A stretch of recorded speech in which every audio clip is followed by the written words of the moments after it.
You are listening to the Stop Binge Eating podcast with Kirsten Sarfty, episode number 78. Welcome to the Stop Binge Eating podcast.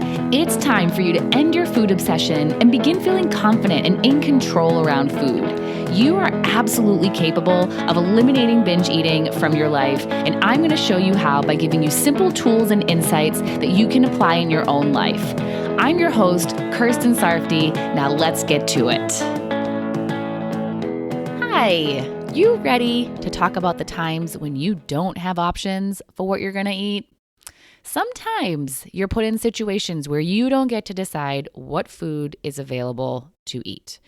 Maybe you're going to someone's house for dinner and you don't even know what they're going to be serving. Or you're going out and the other people you're going with decide where you're going to be eating.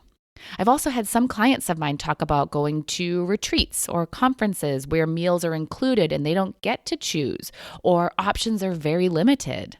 Or they're going away with friends or family and they're staying in a house and someone will be preparing most of the meals for everyone. In all of these situations, you don't have the option of following an eating plan you usually like to follow or eating foods you usually like to eat. Now, you do always have a choice. You could choose to not eat the food that's available. You could just not eat and eat later, or eat before, or fast, or bring your own food. You could.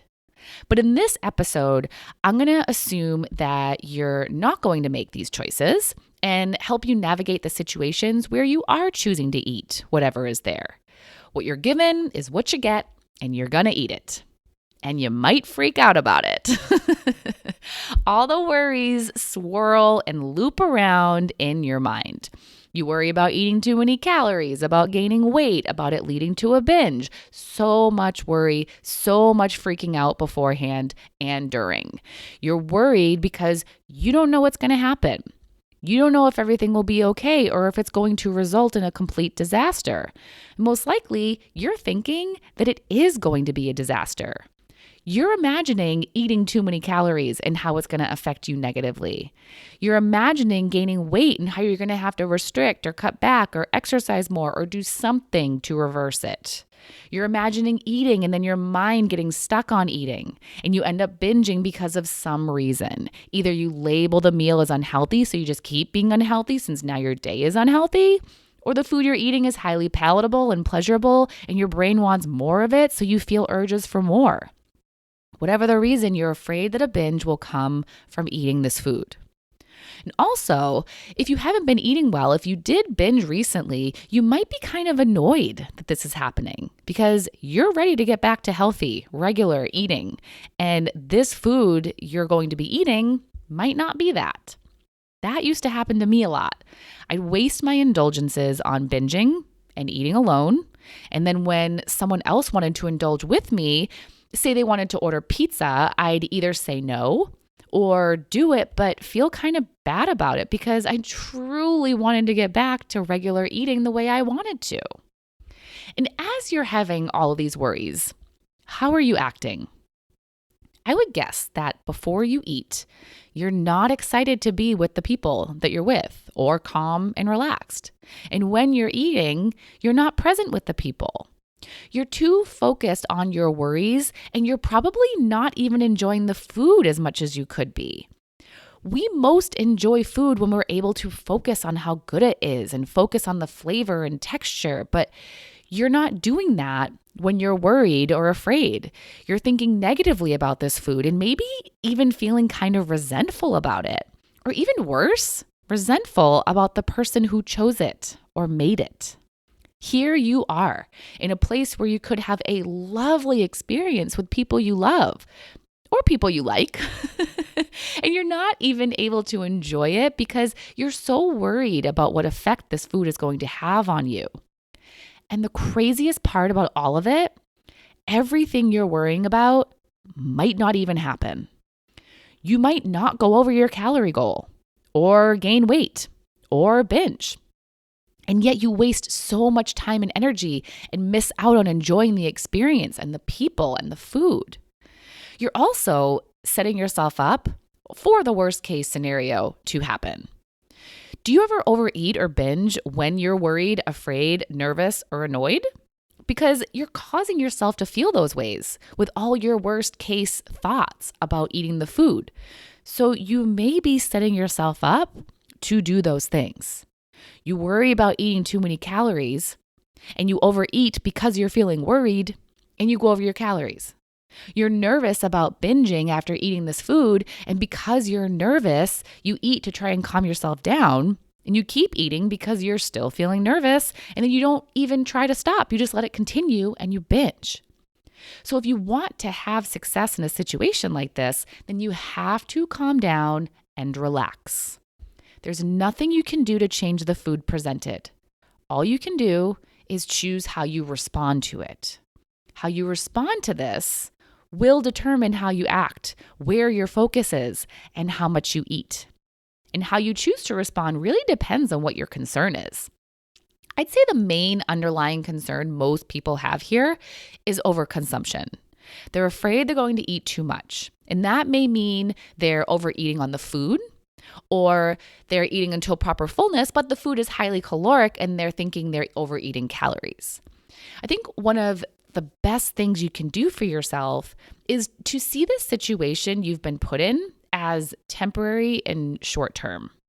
If it's one meal, it's only one meal of your life. How much damage can it really do? Most likely, if you're not binging on it or after it and eating thousands of calories, then not much damage. Even if you do see a higher number on the scale the next day, it is unlikely that it is true weight gain that was caused by that meal. If I have a day where I eat more carbohydrates than usual, but I didn't binge and didn't eat way past fullness either, let's say I eat a few slices of pizza, drink beer, and have dessert, the scale will probably go up the next day. I've seen it go up a pound or two in one day, and there is no way I gained a pound or two of fat in one day. There could be multiple factors at play here, but what I usually assume is happening is that it's water retention. When you eat carbohydrates, you retain water. It's just the way the body works when it processes them.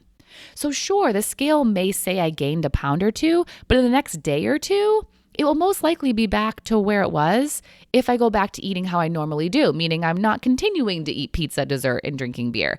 I've seen this happen time and time again for myself. And that's why it's so important to not freak out when you see the scale go up. It really just might be a fluke. So don't use it as an excuse to give up. Now, maybe this situation of lack of options is not just one meal. Maybe it's a whole week. I'd still ask the same question. How much damage can 1 week do? If you're eating until you're full during that week, no matter what the food is, the damage will be minimal. It's when you're overeating and binging that your fears become reality.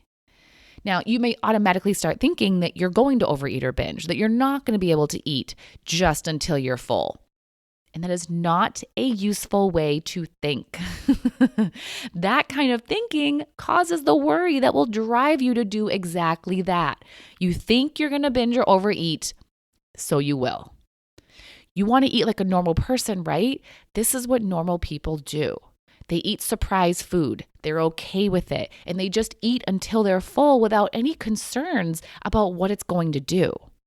This allows them to actually enjoy the experience and the food and the people. They're thinking about how good it tastes and how much fun they're having, not about how detrimental eating this will be.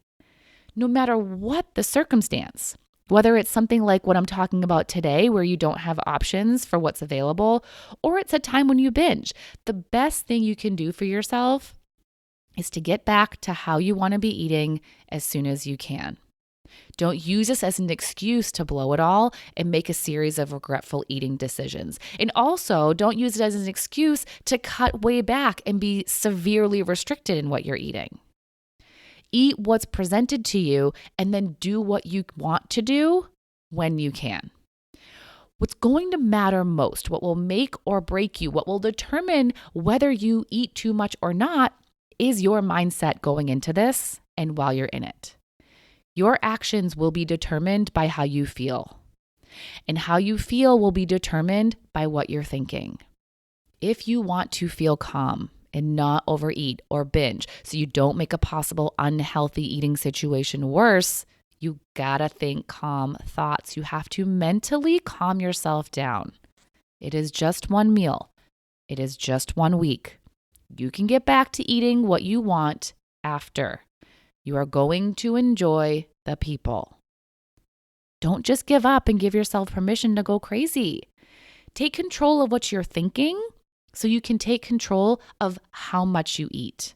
Don't make a less than ideal situation worse by not managing your mind to create calmness for yourself.